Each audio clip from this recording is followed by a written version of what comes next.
got what we got. I'm Jerry Doan. I'm on the board of the Grazing Coalition Ranch. Most of you know me, but southeast of Bismarck, about 25 miles. Really appreciate everybody being here today. And we're honored to have these two characters in the room here. They got some real expertise, and it's fun to,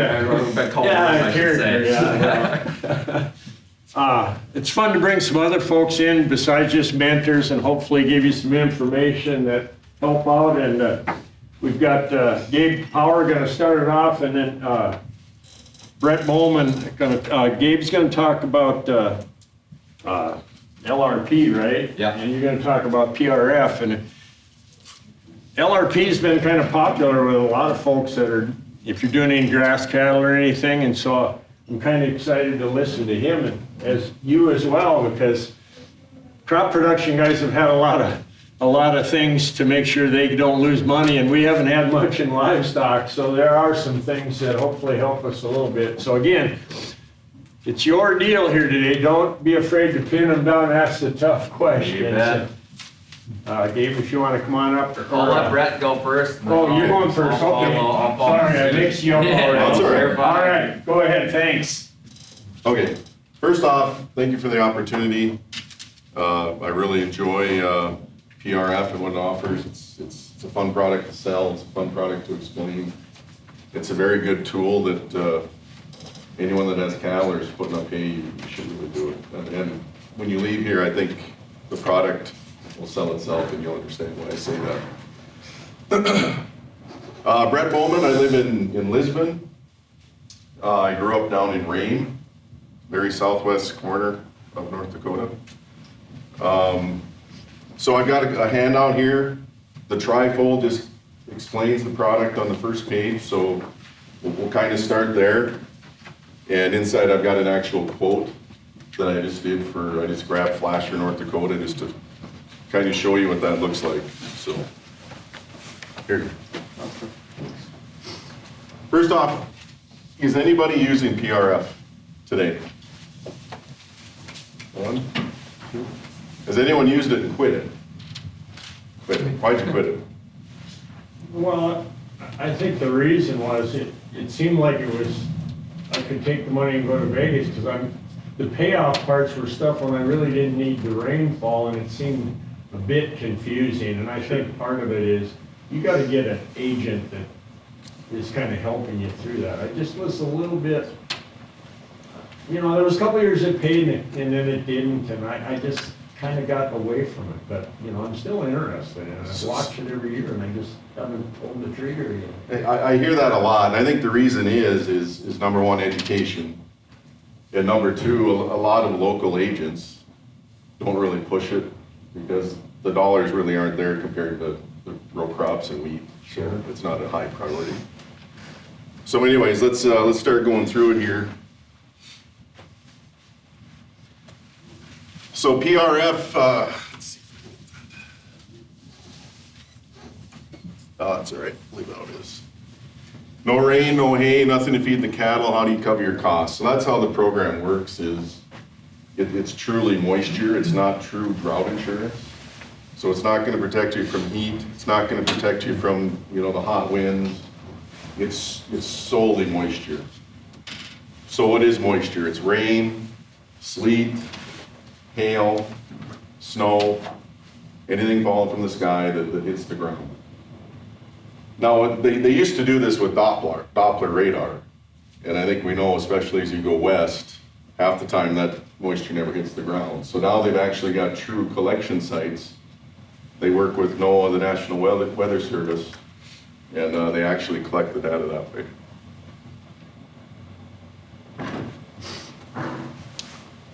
So it protects you against loss of hay or grazing acres because of lack of moisture. Okay, it helps cover increased costs for irrigation, feed, destocking, depopulating caused by dry periods. Okay, a loss payout is automatically, an indemnity is automatically in place if it's less than normal precipitation. Okay, so what's normal? So they're roughly 17 by 17 mile grids. across the entire nation. And each grid has a normal precipitation going back to the late 40s. So basically, and you can do different trigger levels, but most guys do 90%, meaning if you have less than 90% of normal precipitation for that grid, you'd get a payment. Now they use at least 4 weather stations closest to the center of that grid, and they weight them by distance. So there might not even be one in your grid, but it would take the closest one, weigh that the heaviest, and the furthest one away, weigh it the lightest. So it's not perfect, and I've got guys that won't buy it because they don't know where those sites are, it's not on their grass, and they can't get past that, which is fine. But I do have guys track it, and it's reasonable. I mean, there are storms that might not hit your ranch that hit the collection sites, and vice versa. So it's not perfect.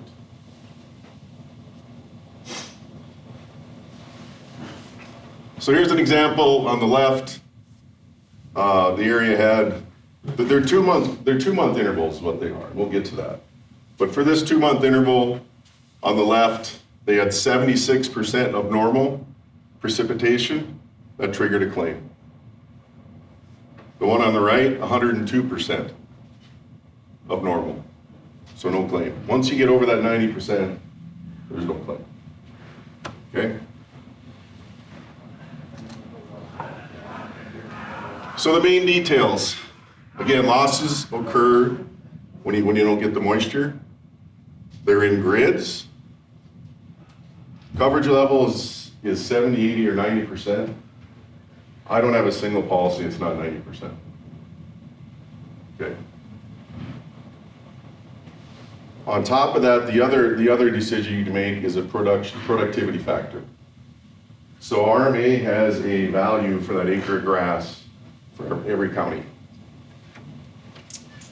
And you can insure that up to 150% of that value. Again, every claim, every one I have is at 150%. So it just seems to work better that way. It's available in all counties. Again, loss payments are automatic. There's no adjusters involved. They don't come out and monitor how you're grazing it. There's nothing like that.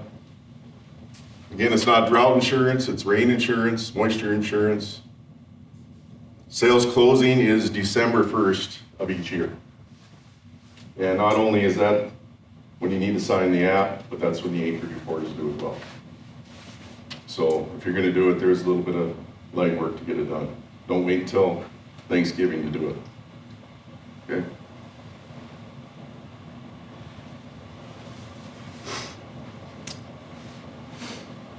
So here's an example of the intervals. The most you can do is 6. That would be the full year. Jan, Feb, March, April, May, June, so on. You cannot double up a month. So you can't do Jan, Feb, March.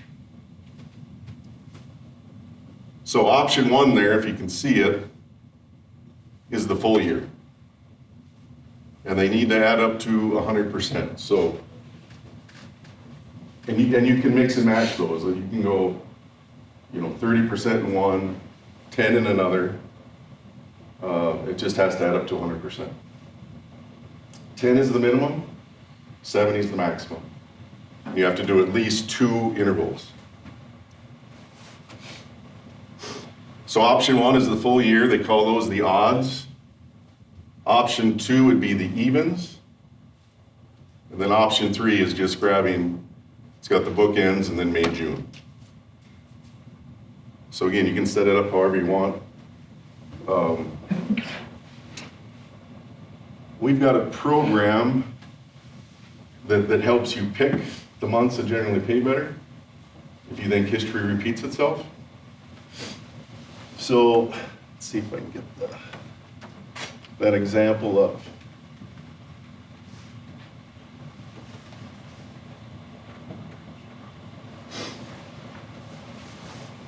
So you all have a copy of this, and I kind of wanted to show you so you can kind of get a feel of how the program works. So everything on top, above the acre line, everything above here is all the same. So it's 2024, it's pasture. For grazing, I picked Morton County, that's the grid number, non-irrigated obviously, non-organic. Productivity, like I said, you can take that down to 60. I got it maxed at 150, coverage level maxed at 90. Sole share, 100% share, and I put in 1,000 acres just for easy math. Okay, this is the producer premium for that area. Across North Dakota, premiums range from, for grazing, $1.50 to $5, depending where you're at. Obviously, it's more expensive in the east, because that acre's worth more.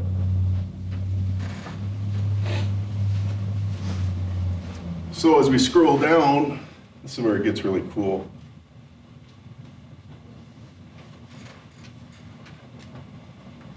Hey. So there you have your insured value. And each one of these, like I said, is a quote going top to bottom. So on the far left, we have the full year. Okay, Jan, Feb, March, April, all the way through November, December. It's putting a 16 or 17%, basically equal weight on each interval. So what that's doing is saying on 1,000 acres, 17% of those acres are going into each interval. Now over time, I went back 10 years. Over these 10 years, 23 isn't final yet, that's why it takes RMA about 2 months to finalize it. So I went 13 to 22 total premium for those 10 years, total indemnity and your net. And then you see the highlighted returns. So I think where guys have issues with this is they're not really guided which intervals to pick. Here, the full year is great. But as you see, the one thing I don't like about the full year is you don't get any of the evens. You don't get Feb March. In a lot of areas, Feb March historically pays better than Jan Feb. So then I went into my program and I said, okay, let's pick the best 4. And there's the months it picks, and you see what your return does. Then I went in a step further and said, let's pick the best 3. So I put in 34%. Feb, March, May, June are the 2 best paying intervals in this grid. Now you mentioned Vegas. I do have some guys that'll say, I want 50% Feb, March, 50% May, June. That's Vegas. You're playing the odds, you're looking at the history. What I like to do is see a guy's comfort level. Do you like the 5, the 4, or the 3? So here I did the 4. Took the middle one, and I just tweaked it. Feb, March isn't all that important to me. Let's knock that down to 15%. April, May is pretty critical to get things started. So we up that to 40. June, July, we up to 30. September, October, 15. So I've got the best 4 grids historically. You can see the return, 228%. Also, it's a lot cheaper for whatever reason. So your net return's still really good. And then if you look this is the bottom part here is year by year. So this is the net under each one of these, how it did each year. And you guys know what years were dry and which years were wet. 2020 dry, it paid out. It didn't matter how you did it. You know, change that 1,000 acres to 10,000 acres. That's real money. And that's where this tool is so powerful. Now in wet years, 18, 19 were relatively wet. Again, didn't matter how you did it. You had to, most cases you had to pay a premium. Because again, these are net numbers after premium. Well, who is gonna balk at writing a little check if you've got plenty of moisture? So the key to this tool is just like row crop wheat insurance. You should just do it, because over time you can see what happens. It's just a real powerful tool. Any questions on that? I'm curious, do you, as far as putting it on all your acreage or part, and I'm curious what, what are other people doing and what's your thoughts? So when I usually first roll this out to people, I'll pick where the ranch is. I'll just show them one grid, show them the data, and then we'll start talking about, you don't have to do it all. It used to be you had to do every acre in the county. Okay. If you have 20,000 acres and you want to do 1,000, just dip your toe in, you can. You can. You can also do it for haying. Now for haying, it's gotta be, it can't be an annual, it's gotta be perennial. So it's gotta be established alfalfa grass. To be considered established, it needs to be planted by July 1 of this year to enroll it next year. And the percentages are the same in the grid, it's just a higher value. So haying for this area is probably about 17, 18 bucks an acre. Haying's 6 to 10 times more expensive than grazing, depending where you're at. But the returns are the same, just a higher dollar value. It's a fun product to sell, it's a fun product. When guys understand it, and they're okay with writing a little premium if it's wet. What about the annual forage? Because there is an annual forage one. There is an annual forage, so the problem I see in annual forage, it's the same concept, but it's 6 months. So let's say you plant hay but barley in May. You report that acreage on an acreage report by June 4th or 5th. Can't remember the exact date. And June is the first month you can pick. And you got to pick 2 of the 6. 2 2-month intervals of the 6. Well, June, July are great, but what good's that moisture do you after that? It's a 60-day crop. So that's what I don't like. Unless you're doing a fall crop, you're planting winter triticale or winter wheat. There, at least you can get the winter months.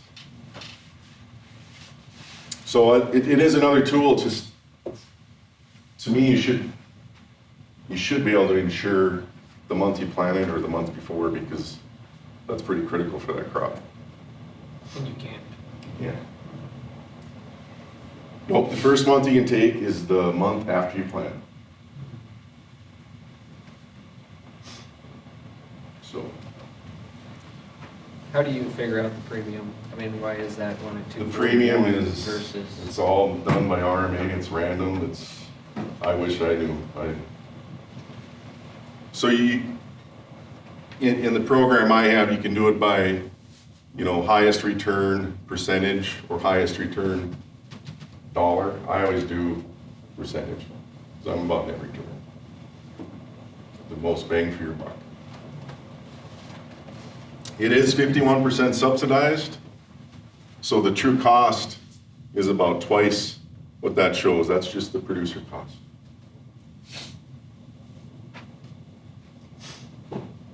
When are the premiums due? When December 1st? Great question. Premiums, no, premiums, it's the other great thing about the program. So you enroll December 1st, by December 1st, premium isn't due until the following October, September, October. So a lot of years, the premium's paid for, you're already getting a check. So do they take the premium out of the checks they give you Yes. then? Yep, that comes off first. I assume you can do this on rented pasture? It's whoever has rights to the grass. So yes, rented, BLM land, Grazing Association land, whoever has rights to that acre. So if you do get a review, 5% of these with us get, I think that's RMA requirement, go to a compliance review. You need to show proof of cattle ownership, which is just a receipt of some sort, or a sale barn invoice, and rights to the ground. So, a lease agreement. There is a handshake agreement form. They've changed that, made it a little tougher now. You need the landowner's signature on that. But none of that's needed unless you're pulled for a review. Premiums fluctuating yearly or? not much? Yeah, they do. Not a lot. Not a lot. No, they don't change a lot. But they do change. Now, if you got a pasture that goes over the grid line, it's on both sides of the grid, or maybe there's 3 grids, it's a big unit. You can put all those acres, as long as it's contiguous land, you can put them all in one grid, or you can split the acres however you want. So for whatever reason, one of the grids, the data is way better than the other, maybe you want to shove most of those acres in that grid. Again, there's no guarantee. We can only look at trends and go that route. So. If your pasture's got a long distance between the two, it's 2 different policies, and can you handle each one differently then? Each grid can have its own setup. Yep. So if you have 3 separate units, even if they're all in the same county, but they're in different grids, you can have 3 different, or even 2. Some guys that have 2, they'll do the odds in one and the evens in the other, so the whole year's covered. So you've got Jan, Feb here, you've got Feb, March here. That's not a bad strategy if you want the whole year covered. But you have to hit 2 different grids to do that. Have to have 2 different grids. You couldn't do that within one grid. Correct. On different acres. Correct. Unless there's grazing and haying, those can be different in the same grid. It's a great product. And it's unfortunate it's gotten a bad name in areas. My experience is that I've taken it since I've got out of college, and I'm in Stark County, so the data's a little different. I don't ever remember paying the premium. Like, I've paid it, but then I got it back in the last interval. Yep. And I just did it for a full year because nobody ever told me any different. And all that time, I never actually, it's always made money, or at least broke Yeah. even. So even if you do the full year, and you want to do, 20s, 15s, 10s, depending when you're more wanting that moisture, dependent on it, just so they add up to 100%. I mean, you can do 50, 10, 10, 10, 10, 10 if you want. Does it matter if it's a shared pasture? Yes. Yes, so if it's a big shared BLM unit or something, and you have rights to 15% of it, that's all you can insure is 15% of that acreage.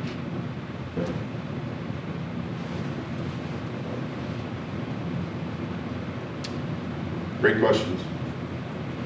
Did I miss anything, Gabe? Are covered for the information, that's good. That's, Yeah, it's RMA's hot. Besides LRP and PRF, those are the 2 highest loss ratio products that are out on the market. So that tells you something. If it's high loss ratios, that means that it's paying out at that point in time.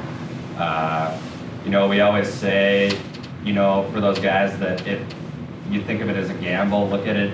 If you have row crops, if you needed moisture coming into April, May, June, July, whatever the case is on that side, guys will, top up on some of that side too, because if they know that they don't get moisture on that, their row crop probably isn't going to make it as well. So then they get a little bit of a bump on that side too. So yeah, it pairs a lot, if you have row crops, but if you're looking strictly at that grazing ground, I think, grazing automatically should be at the 90-150 no matter what the case is. It's cheap on the premium.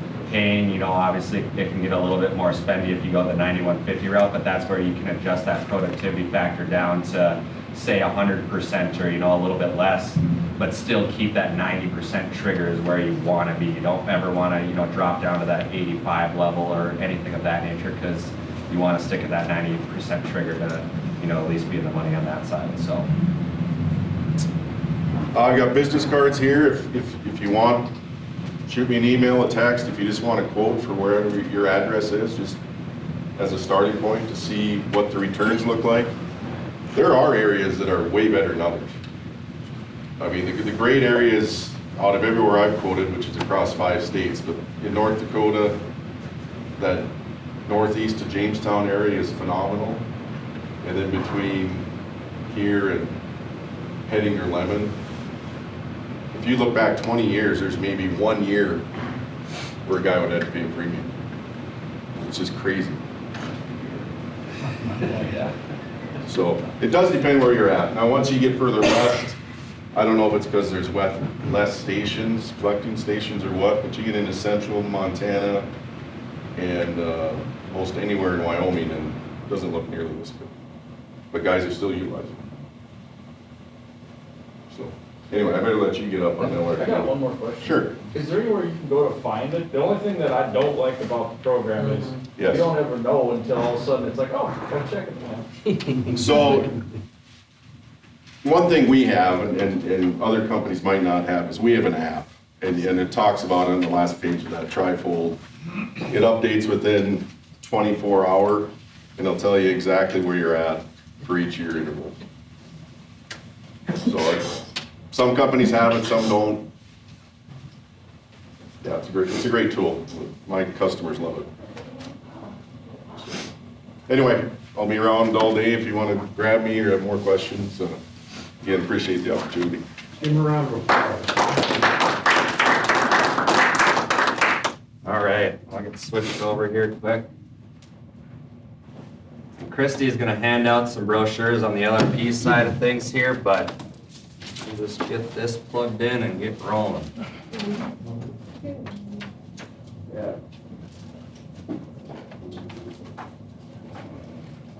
All right. Yeah, thanks for having me here today. My name's Gabe Power, originally from the Fargo area, and cover the entire state for the North Dakota for NAU marketing rep here. But here to talk to you today about the Livestock Risk Protection Program.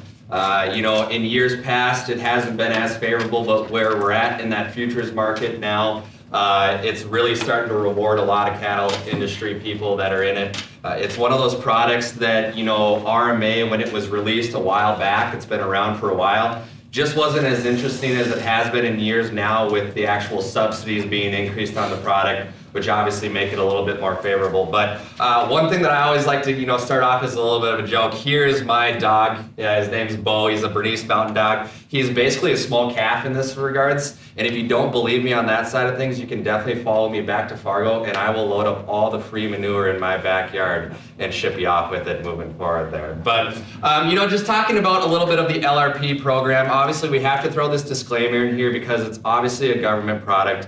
There's obviously rules and regulations that have to be followed with it at that point in time. And there are changes with the product ever moving forward that RMA has their discretion to, you know, make those changes. But all can be found out on the RMA website. But if you have any other information or questions, you know, make this informal, ask questions as you have them, don't wait until the end. But you know, what do we actually cover when we start looking at and talking about LRP? So there's one peril and one peril only, and that's the decline in the market value for either livestock or swine at the end of the day. You know, we're not covering death, mortality, disease, or anything of that nature when it comes to this product. So if a cow dies, you're not automatically going to get a payment on that. There are rules that are in place that if you have 100 insured head on the LRP endorsement and say 5 pass away, as long as you report that to us, you're still going to be due premium on those 5 head, but you would be eligible for indemnity at the end of the day too. So that's kind of a little bit of a caveat when it says, you know, that we don't cover for death and mortality. There is a little bit of caveat to that if you do have some that pass away on a full head endorsement moving forward there. But here, you know, we just want to go through a basic example of what the product actually runs. So let's say Farmer Bob owns some livestock. 100 head at this point in time, and he usually markets them in about 14 weeks, or with this price pointing period. We have to kind of look at the market and see what is favorable in situations like that. So here I just pulled the numbers as of yesterday. If we have if he's going to be marketing them in 14 weeks, RMA only offers insurance periods of 13 weeks, 17 weeks, 21, 26, 30, 34, 37, 43, 47, and up to 52 weeks there. So there is a wide variety that actually fits and tailors to your actual marketing plan at the end of the day with livestock. But as you can see here, if I see this favorable price, I look from left to right, endorsement length of 13 weeks. There are two different commodities that we actually talk about when we start looking at the cattle situation. So there's feeder cattle, which covers anything from steers, heifers, and unborns, which we'll talk about here in a little bit. And then there's fed cattle, which is just steers and heifers combined as a price moving forward there. So I broke it out here just into steers weight 1, looking to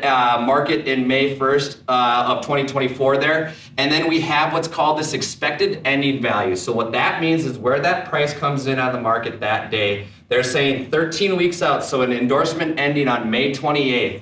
The market is expected to be at $288.45. Now, I can buy up to a certain amount of that price that's pinpointed down here. So as you can see, I have this one elected of $287.81, which is 99.77% of that price. Now, at the end of that endorsement period on May 28th, when the market comes to a close, if the futures market is below that $287.81, I get paid up to that price per 100 weight. That's based off of my target weight. So, obviously, it's one of those products that we really start talking about of what it is and what it's not.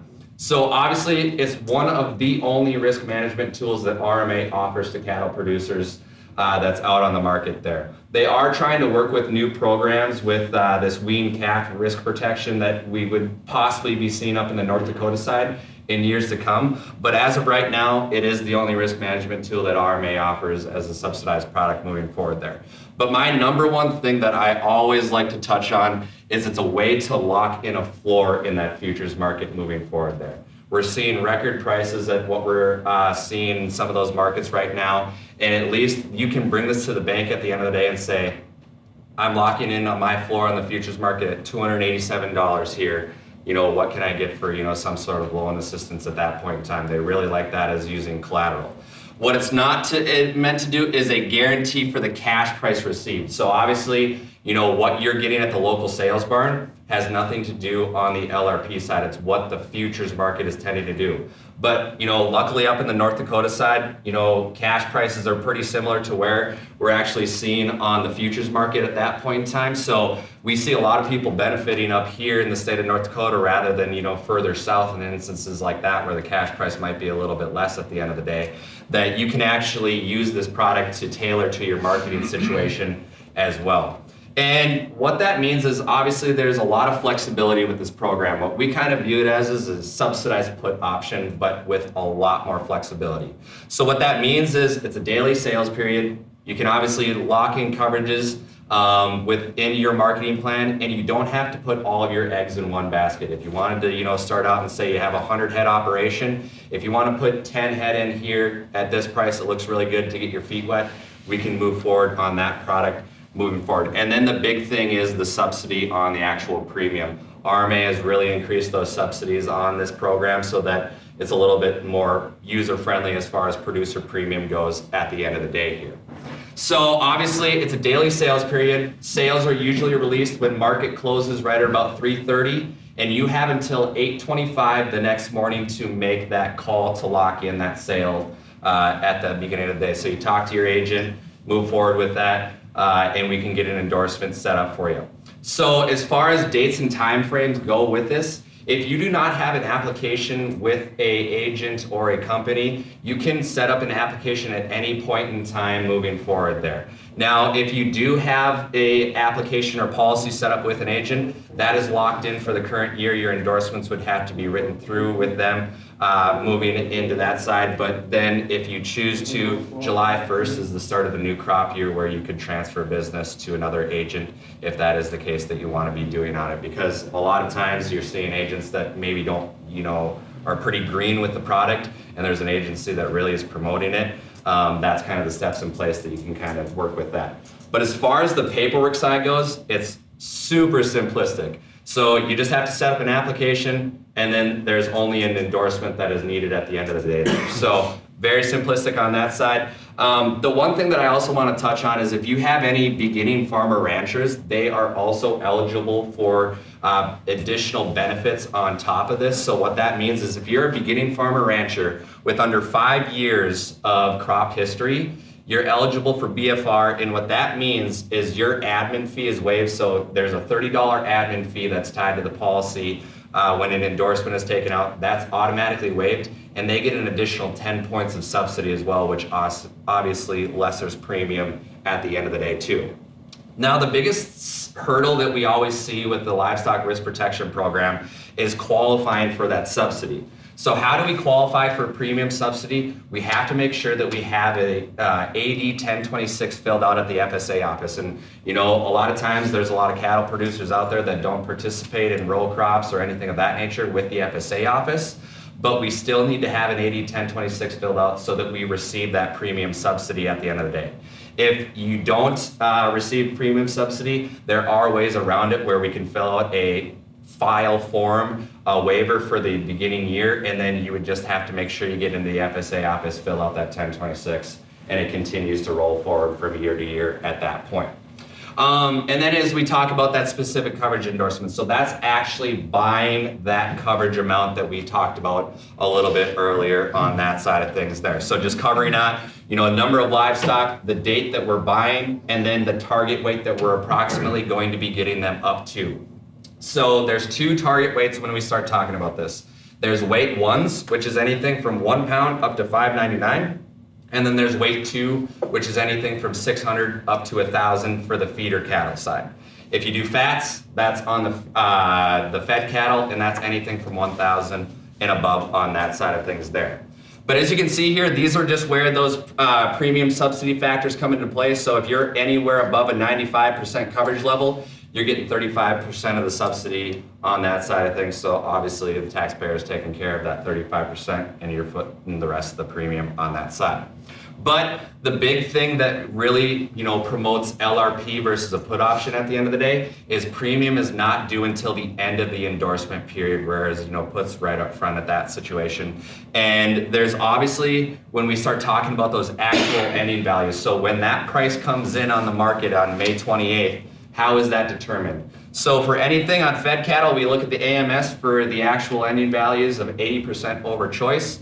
And then for feeder cattle, we look at the CME group on that side of things there. Now, a lot of people say, well, does it take an average of the prices all of that 13-week period or however long that endorsement was?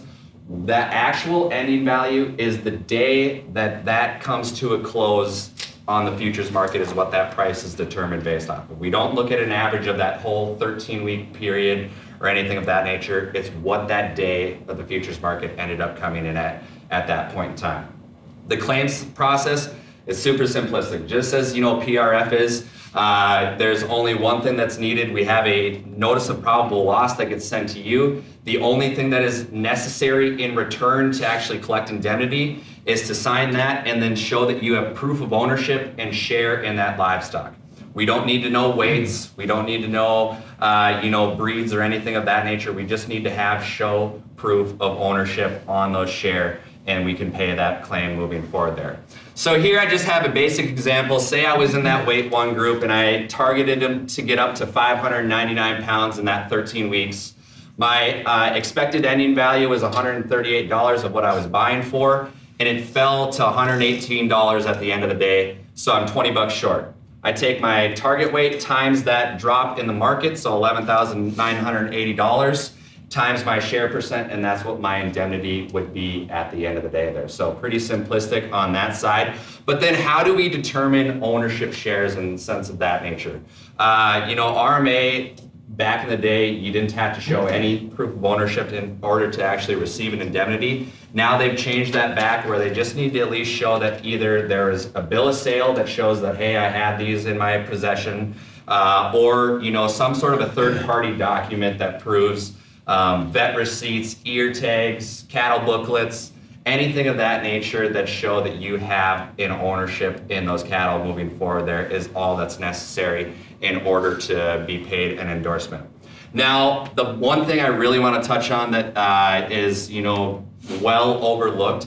2 years ago, they introduced the unborn type into this. So what that means is anything that has not hit the ground yet, you can still actually insure to a specific price point. So what they do for the determining price factor on unborn livestock is they take the steer's weight one and heifer's weight one and take a weighted average of that price, and that's how they come up with it. So a lot of guys try to take advantage of, the situation that if I have 100 bred heifers, maybe I'll put 50 on an unborn endorsement, let everything hit the ground, and then I know that I can tie 50 of those to a specific unborn endorsement that I have, and then put the remaining on a live endorsement for steers weight one or something around that nature. So I get a little bit more of an extra price cushion on some of those heifers that were unborn being that side. So we really see that. The pricing factor for heifer, the unborn side of things right now that I actually looked at, if you were to market 34 weeks out into October,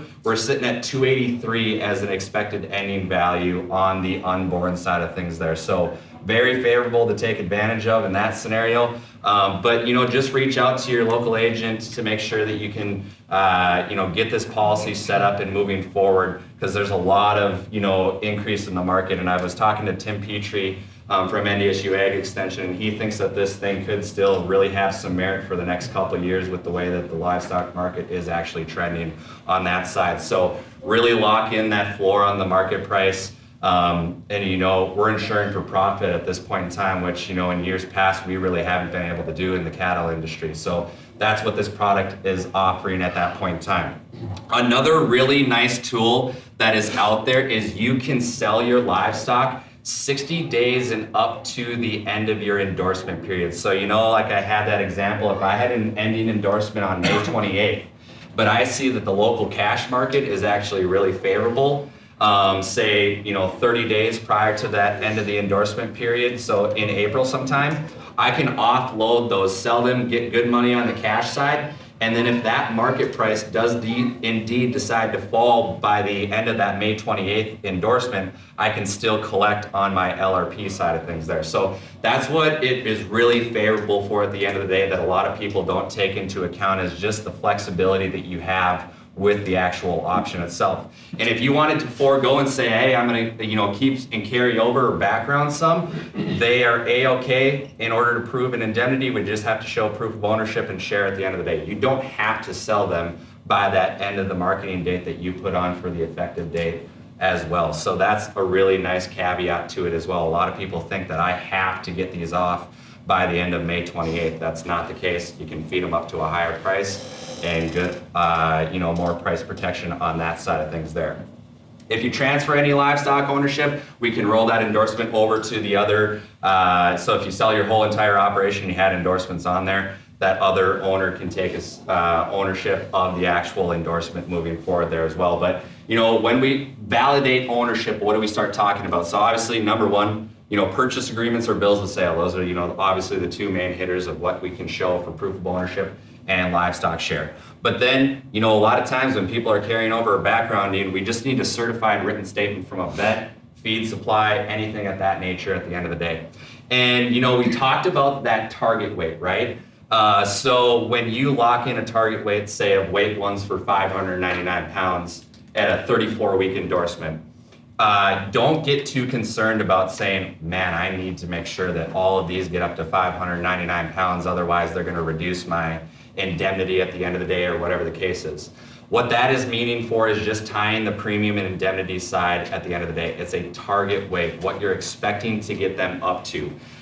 They just have to meet that minimum weight threshold. So if you're insuring in the weight ones, they have to be 1 pound and you can still get up to that $5.99. If they're in the weight twos, you have to make sure they're at least 600 pounds at the end of the endorsement period in order for that. So as far as that goes, you know, obviously we talk about contract changes. So RMA obviously has their foot in all of this with the policy and procedure that we end up having to follow at the end of the day. The only times that, you know, you might end up seeing some differences in some cases that, like I said, it's a daily sales period that this is actually offered. So you might see a 43-week endorsement one day, and then the next day it might not be available. Why is that, you ask? What ends up happening is if that futures price actually exceeds the daily cap, it's taken off the table until it falls below that cap price for 2 consecutive days until it's actually put back on there.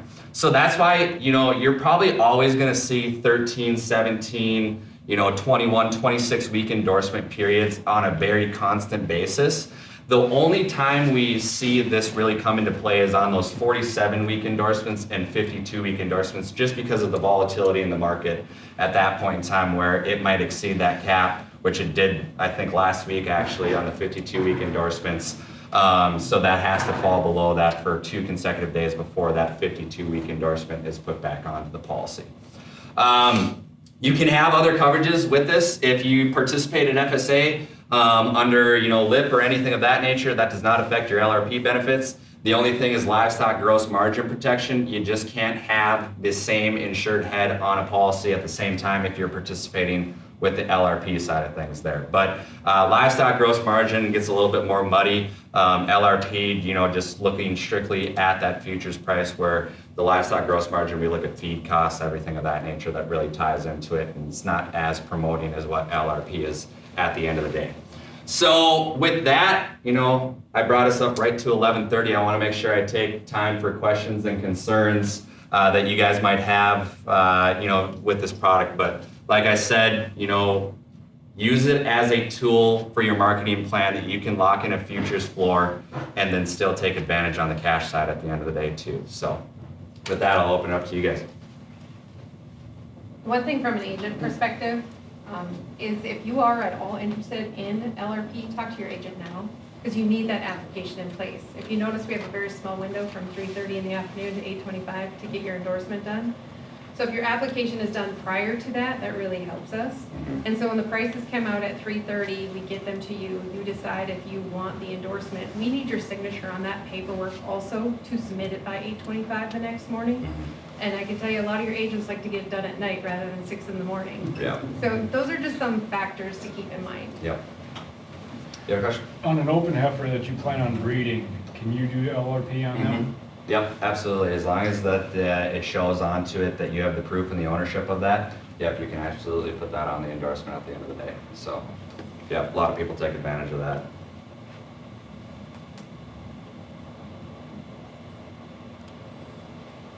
Has anybody in the room utilized LRP in the past? Obviously, it's tailored a little bit now in the marketplace that we're at. I was doing meetings back in September when prices were right around where they are right now. Guys were still a little trigger shy on locking in some floors on that price. But it really ended up taking a little bit of fall the past few months. Then now we're right back up to where those prices that we've actually been seeing for quite some time. So, like I said, daily sales period. You can go out onto RMA's website. They have all the information available for you on what that actually locks in at. Otherwise, make sure you talk to your agent. They can get you what they are running on a daily basis there as well, because obviously, we have a little bit of a shorter window when we start locking in prices from that 3:30 to 8:25 the next morning. So, but I really like it on the unborn side. I think it offers a lot of protection on, stuff that actually hasn't hit the ground yet. And in situations like that, if you say you had 100 bred heifers and you wanted to put all 100, you were gonna have 100 calves at the end of the day, you put them all on that endorsement. What that allows you to do is if, there's 5 that come out as stillborns or whatever the case is, you notify us that there was 5 that were stillborn, you're still gonna pay premium on all 100, but if that price drops at the end of the day, you're also going to benefit of an indemnity on all 100 of them, not the 5 that ended up dying. You know, we wouldn't take that off at the end of the day. So that's what really promotes it there as well. Like they say it's not, you know, due to death and mortality, we're not just covering if one dies, but they still are eligible for coverage at the end of the day too. So that's another strong price point to kind of take a look at for your operation too. So the proof of ownership on the calves, how do you, Ear tags, you know, calving booklets, that's, you know, necessary for us as far as that goes. You know, from our AIP perspective, we look at it that we want to try and cause as little riffraff within your operation as long as you show that you have, you know, a calving booklet or ear tag receipt that it was born here. That's all we need as far as documentation goes. Moving forward there, we're not too strict that we, you know, are boiling it down to, I need an adjuster to go out there and count that you have 100, you know, calves remaining on the farm that tie to it, so. We used a bill of sale for wool too. Yep. Yeah, bill of sale, obviously, you know, are a big one. The one thing that, you know, I do want to touch on is obviously there's a lot of satellite sales that obviously go on, you know, within the cattle industry. You have to have physical ownership of that cattle before you can actually put them on an endorsement there. So if you're, you know, doing a satellite sale and they're not delivering for another month, but you know, you already put a little bit of money down on that side, you cannot put an endorsement on until you have physical ownership of those cattle on your ground moving forward. So that is one thing that's misconstrued. We are working with RMA to try and, you know, get around situations like that because obviously, you know, when you have that, you know, sale, you're obviously putting money down on those cattle. And, you know, if they're not delivered for another month or so, there's, you know, quite a wide window in there where prices still might be favorable at the end of the day. But if you're having to wait an entire month before you can actually start putting LRP on, that gets to be a little bit hairy. And we really want to, you know, make it beneficial for producers that if they're using satellite sales, that they should be able to start locking in LRP on those at that point of time when they've actually put money down on them, so. what about share cattle?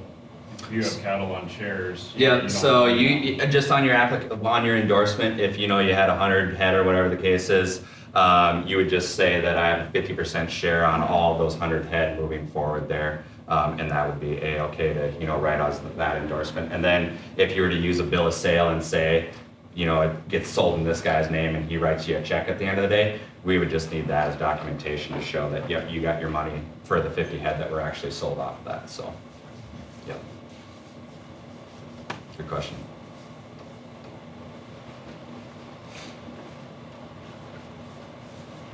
What else you got for me? I love talking about this because obviously, like, you know, Jerry said there, it's one of those products that is offered to, you know, the livestock producers that, you know, grain guys have, you know, really gotten off really well in the past.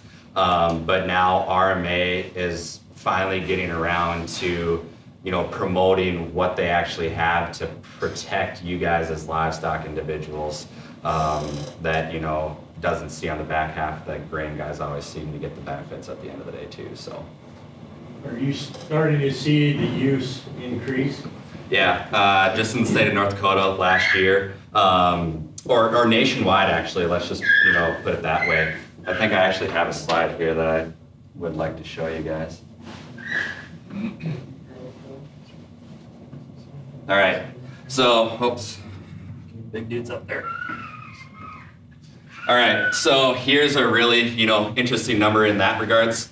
So looking at premium numbers that were actually paid out, you can just see back in 21, we were right around 150 million in regards to premium. That's over $500 million now in actually sales. And this number is, you know, back on July or June 30th of 2022 for 2023 year. So we're well over, you know, $500 million in sales going into 24 there. And with the way the market's actually playing out, you know, it just seems like they're flooding in at points in time.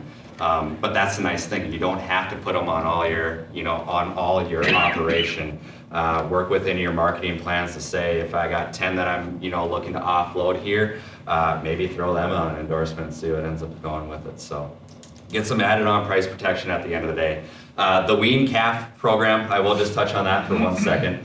So that is a program that was supposed to be rolled out to 21 states. It's only available in 5. The closest one to us is South Dakota. And what that allows you to actually do is on a revenue and yield based product on your weaning weights starting out there. But you're only allotted 85% as a max coverage for the wean calf protection, whereas LRP, you're still getting almost up to 100% price protection at the end of the day. So I do think it has a lot of merit. I do see it coming into, the states of Montana, North Dakota in the years to come.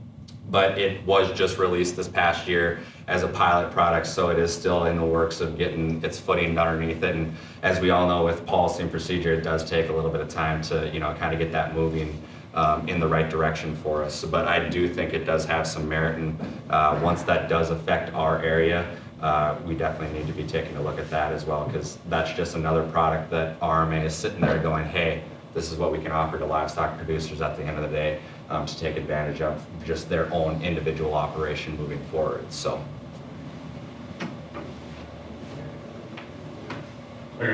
Yeah. I came in late, but on a stocker operation, say there's a natural disaster, drought, flood, whatever, you lose your battery, you have to sell those calves early instead of your projected date.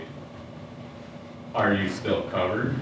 So you still are covered. There's, back in 2020 when there was a big drought, obviously throughout the entire nation, RMA waived that 60-day window where, you had to, if you sold them outside of 60 days, you obviously weren't awarded coverage on that. RMA does a really good job of keeping up on top of that. If there is a natural disaster or something of that nature, they're accommodating in sense of that nature where you'd still have coverage at the end of the day if that does end up falling. Obviously you still do premium on it, Right. but you still have the ability to, collect indemnity at the end of the day in situations like that. So yeah, 2020 was obviously a big year for that. Even in 23, I think there was, a certain date period with, a little bit of drought circumstance that it ended up affecting that 60-day window as well that they ended up waiving. But yeah, they obviously, really want to, enhance that because it's out of your hands at that point in time. So, yeah. Anything else? If not, we really appreciate Gabe and Brent. Let's give them a round of applause. They tell me lunch is ready.